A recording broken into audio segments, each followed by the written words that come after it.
22-year-old driver of the SUV stayed on scene and was not charged. A rally at City Hall Park calling on Mayor Adams to stop evicting adult migrants from shelters. On Monday, the city started enforcing tougher right-to-shelter laws. Protesters say 15,000 people have been evicted so far. They say this will lead to rampant street homelessness and cost the city billions. They're also calling on the city council to pass a law that stops shelter evictions. Despite the mayor claiming this will save the city money, the Independent Budget Office recent report revealed this will actually cost the city $2 billion more. The mayor's office says Fox 5 that it's unimaginable to maintain this number of migrants, and they're proud that more than 65% of migrants have moved out of the shelter system. Early voting underway in New Jersey for this year's primary election. Voters will choose their party's candidate for the presidential race, one U.S. Senate seat, and all 12 of the state's seats in the House of Representatives. Local and county races will also be on the ballots. The winners will then face off in the November general election. Early polling centers are open at 10 a.m. to 8 p.m. through Saturday and 10 a.m. to 6 on Sunday. Primary day is next Tuesday. Donald Trump congratulating Supreme Court Justice Samuel Alito today for refusing to step aside from cases involving the former president and January 6 defendants. There have been growing calls for Alito to recuse himself after a controversy over flags flying over his homes. In a letter to Congress, Alito blamed his wife for flying the flags, and he says he is, quote, duty-bound to reject demands to step aside.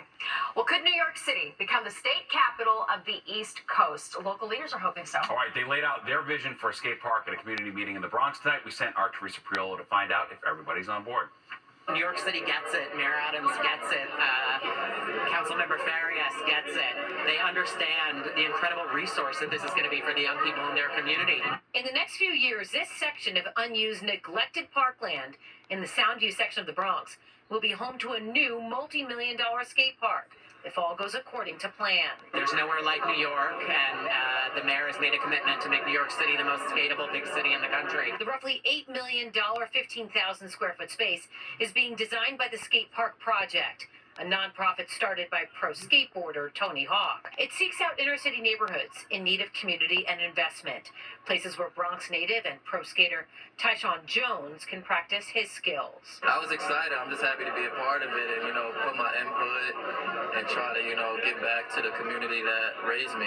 Those who love skateboarding, roller skating, and rollerblading say a skate park is as much a safe place as it is a way to build community. I think for me, as someone that used to skate to school, that didn't actually have a space to do it recreationally other than the sidewalk and the streets that I had in my neighborhood, to really be able to give back to our local kids and young people, it's like a full circle moment. It helps promote unstructured play, being outside in fresh air, resiliency, bravery, and yes, friendship in the face of a common challenge. I've met so many of my greatest friends because of skateboarding, and just the overall excitement and joy that it brings, and freedom. If you're excited about the skate park coming to the Bronx, you're gonna have to wait just a little bit. First, they need to clean up this section of the park, then they can begin construction. So you're looking at about 18 months to 2 years before kids can officially skate here in the park. In the Soundview section of the Bronx, Teresa Priolo, Fox 5 News. Local police not taking